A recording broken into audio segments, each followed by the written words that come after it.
Hi everybody, I'm Q and with me is Diana. And with us today are Mr. Fiato and the 6 members of the LHS Student Advisory Council. And this is a special edition of Inside LHS to focus on some of the changes happening here on campus. First, how about everybody introduces themselves? Hi, I'm Robelli and I'm from BMF. Hi, I'm Perla and I'm from INT. Hey, I'm Taina from MST. Hi, I'm Mary Carmen Mendoza from PFA. Hello, I'm Danielle Perkins from HLD. All right, 1 week from today, the school year ends and summer vacation begins. But before we go to vacation, Mr. Fiato is here to answer questions about what's going to be happening on campus next year when we return. So first, Mr. Fiato, please start by telling us when school next year will start for the sophomores, juniors, and seniors. So we'll be starting on August 24th for grades 10 to 12. And we have some new hours that I want to share with you. We'll be starting at 8 o'clock instead of 8:30. And the release time will be 2:45 instead of 3:07. Okay. Sounds pretty good. Can we have a next question, number 3? So, Mr. Fiato, what are the new hours for the next school year? Well, for all students in grades 9 to 12, we're going to move to an earlier start time and an earlier release time. What we believe it to be, we believe that to be advantageous for any student looking to get involved in sports, get to their games, get to their work studies, get to their job opportunities, to get home, to do whatever you need to do a few minutes earlier to get to the activities that you have is hopefully going to help you guys help the students become more productive and get things done for themselves outside of school. So, Mr. Fiato, what about the booster schedule? Will that be adjusted and how will be fine about that? Yeah. So for buses, currently we have 2 bus rounds. There's a first round and a second round, and for pickup and for drop off. We're going to continue with 2 bus rounds in the morning, but the first bus round will be about a half an hour before it currently is. So we believe that the earliest buses will be close to 7 o'clock, and then the second round will be around 7:25 to 7:30. And then for pickup, it would be the same thing. So the first round would be around 2:45 to bring you guys home, and then it will return around 3:15 for the second round. But no changes will be made to the busing other than starting a half an hour earlier. You kind of touched on the reasons why these changes. Can you elaborate a little bit more on why the change in the start and the end time of school day? Simply because I've heard from a lot of parents, from a lot of students that, and as a matter of fact, I believe you were one of them at the Youth Advisory Council when you said, I go home and by the time I get home, I have to do homework, I would like to go to extracurricular activities, I might have a job, and I also need my own, and I want to have my own personal time too, right? And by the time you go to bed or you finish everything, it's very late, and then you have to wake up for school the next day. Now, I know it's only about 22 minutes difference, but over the course of the year, especially in the winter months when it gets dark early, I think it will have a nice psychological impact getting out of school before 3 o'clock and starting the school day a little earlier. Because I think an 8:30 start time is generous, but I think even 8 o'clock is not too early. I think it's still later than a lot of the other area schools. We understand that there will be changes for BMF and INT. Can you tell us about them? So BMF changes, the school will remain the same in terms of the structure of the school. It's still intact, but unfortunately, we are moving the campus. Some significant physical changes to the campus are taking place. BMF is actually going to leave the current building and be relocated into HLD, HHS, and MST. Certainly going to be a challenge, and I want to thank Mr. McCarthy and his team of teachers, and also thank the students for being flexible for this year as we transition into the following year, which could end up being something totally different. But the reason for those changes, again, as we re-envision Lawrence High School, we're starting with a 9th grade academy. And then from there, next year is going to be a planning year where I'm going to need the help and the input of all the students, staff, and faculty to provide some ideas on what we can do next at Lawrence High School in terms of improving some of the work that we're already doing here to make Lawrence High School even better. In terms of INT, INT will still remain as a place where newly arrived students whose language is not, first language isn't English, it will remain the same. But what we're trying to do is accelerate the English language proficiency skills on many of the INT students who are demonstrating that they can make it outside of INT.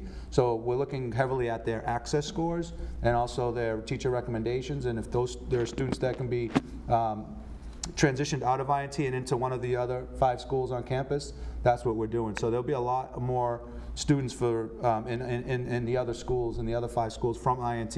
And let me tell you, INT has done a wonderful job getting their students ready for the transition out of INT, and also a wonderful job getting their students ready for colleges and careers. So we have nothing but great things to say about the work that's gone on in INT to get their students ready for the challenges in the other 5 schools. Mr. Fiato, what was the reason for putting the freshmen all together? How is that going to work better for the freshmen and for the entire school? I can't guarantee that it's going to work better. But I can tell you the rationale behind it and why I think it's the right choice. All of the studies show that freshman year is the most important year in terms of making or breaking a high school career.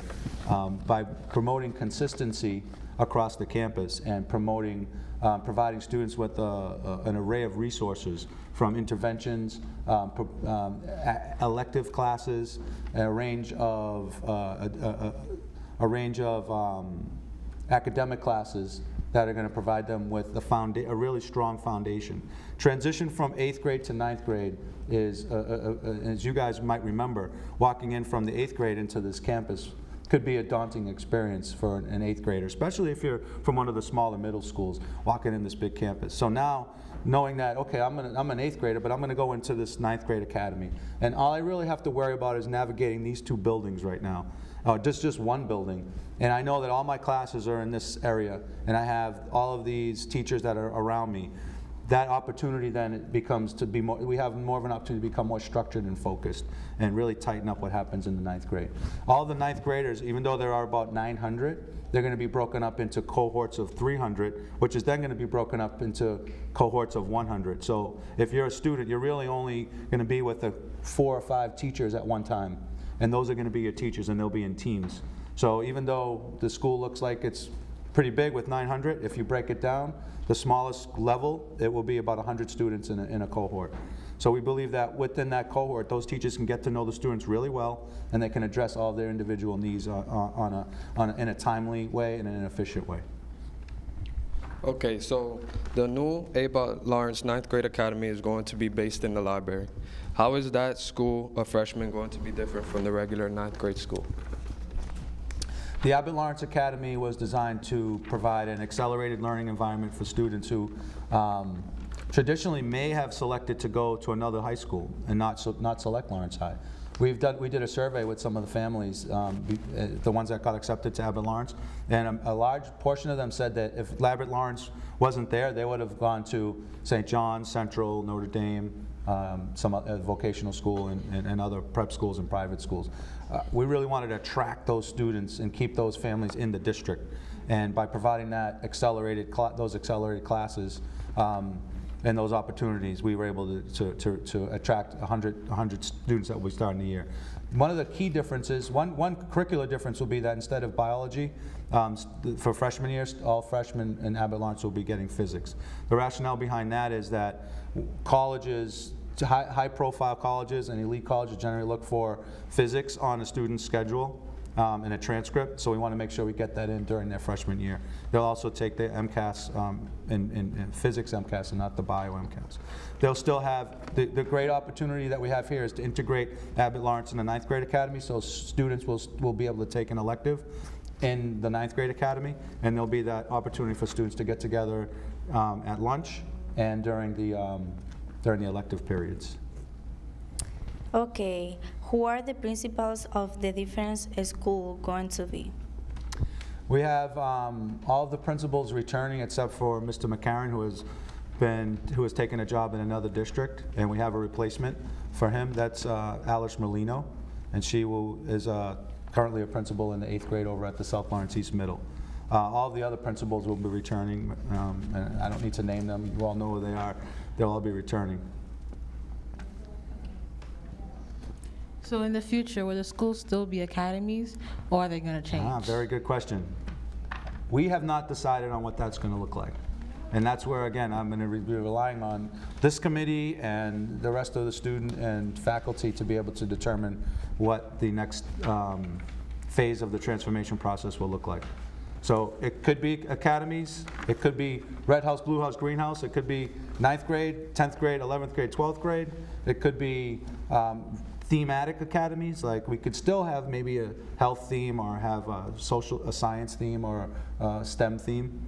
So all of those options are still on the table. And we'll be digging, I'm meeting with teachers this week and next week to talk about some of their ideas. And then when we come back in the fall, I'm gonna start speaking with students about their thoughts on the transformation, what they think it should look like. If we are moving to being one high school, what does that mean for uniforms next year and the future? Will we have to wear uniforms? So uniforms for next year, as we said, will remain, I don't know if we even talked about it yet, but uniforms will remain the same for next year. The 9th grade academy will be students will be required to wear uniforms throughout Lawrence High School for next year. So 9th grade academy will be navy blue, and all the other schools will remain the same. So if you have a uniform shirt, you don't need to buy a brand new uniform shirt if you still have it. I would recommend you buy a couple of new ones just in case, but you don't have to get a new color, you stick with the same color. For after next year, I want to share my opinion. I believe in uniforms, and I believe that it provides an environment so that we can help to identify where what school students belong to. It's a safety measure in one sense, but I'm open to having the discussion, but it's my belief that uniforms create a safer learning environment.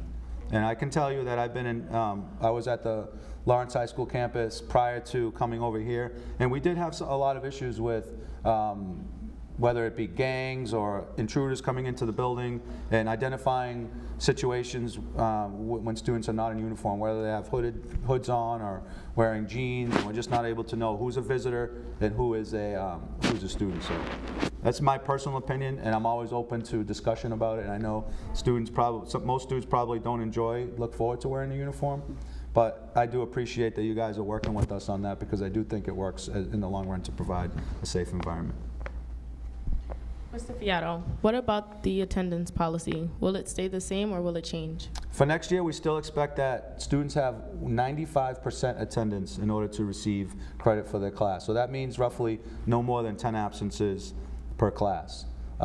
We believe that attendance correlates directly with student achievement.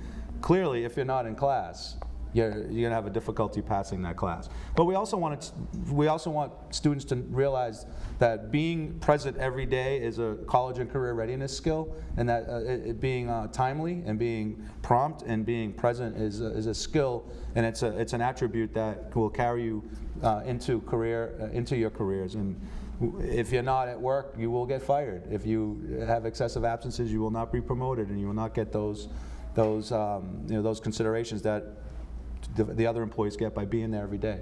So we have a heavy reliance on attendance here at Lawrence High School. I would have to say that our attendance has gone up over the last few years, and this year it's high. Our attendance as a campus is higher than it was last year. So we're really excited about the direction that we're heading in with attendance. Okay, so just 1 week ago, we had graduation finally after a 5-day delay.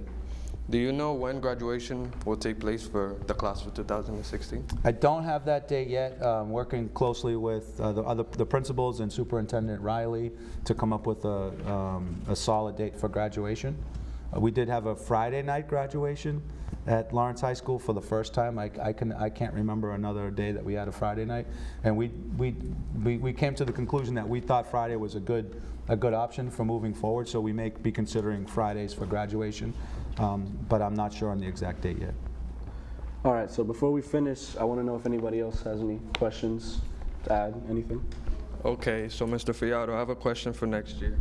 Well, next year, will there be crossover classes? For example, I'm going to be in BMF next year. Would I be able to take a class in MST? What I'll say is that we're opening up classes for juniors and seniors, especially in the areas of advanced placement. That's our first That's our first big crossover, is advanced placement. The reason why we picked advanced placement is because we want to be able to offer a wider range of advanced placement classes than we currently have now. So if we're adding about 3 new advanced placement classes this year, environmental, economics, and I'm going to be remiss, but I believe we have one more coming in. So that's the first starting point. The next starting point, we'll be looking at electives. So what areas of electives, such as this particular class, TV production, we want to open that class up. Another elective that we're opening up is called JROTC Band. So imagine going to a baseball game, a basketball game, a football game, and finally you'll hear a band, you'll hear drums, you'll hear, you might see some, in addition to the cheerleaders who are doing a great job and showing up to those games, we're going to be able to take that band and go to all the sporting events, home and away. So Lawrence High has a contingency and a following and instill that school pride. So that's another elective that's going to be open to the entire campus. And we're also discussing now with principals and guidance what other electives can we open up. I would say next year we'll have a limited amount, but we'll be crossovers, and the year after that we're going to have even more crossovers.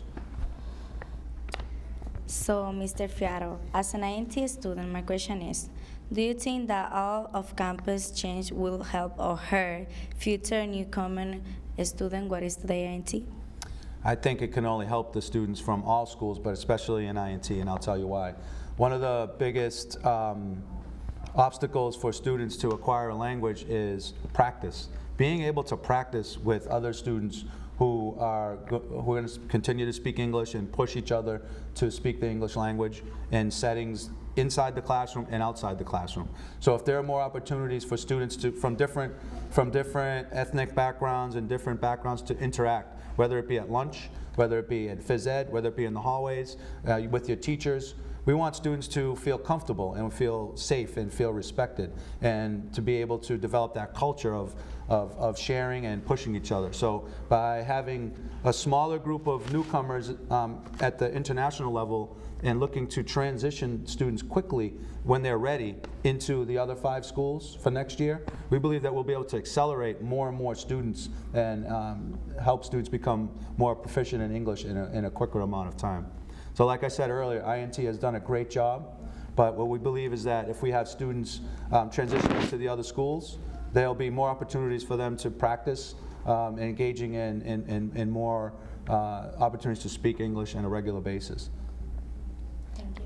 Mr. Fiato, is there anything else you would like to add? And where can students and parents go for more information if they have questions over the summer? Well, I'll be working here all summer, and so you can call me directly or email me right here at the campus. And my email is right on the Lawrence High School website, so I encourage people to check the LPS website, and the Lawrence High School website is attached to that, and we'll have updates on that. We'll be posting our student schedules are already posted online, so you can see them now, and we'll be posting the staff schedules within a couple of days. So, and information packets will be going out to families at the end of the summer. But we also want to make sure that parents know what time school starts, because that's one big change in the schedule is the start time. So we'll be messaging that now and throughout the summer and at the beginning of the summer, at the beginning of the school, at the end of the summer, to make sure people know when we actually start, so we don't have folks showing up at 8:30 thinking they're on time. So that's it. Thank you to everybody here who participated, and thank you to Mr. Fiato for coming to talk to us. Great job, guys. I really appreciate all of your leadership and great questions. Good job putting this together. Thank you. That will do it for us for this show, and that will do it for the school year. If you missed anything we mentioned on the show, you can see it again on Comcast 99 and Verizon 41 every night this weekend at 5 p.m. and 11 p.m. Thanks, everybody, and we'll see you next year.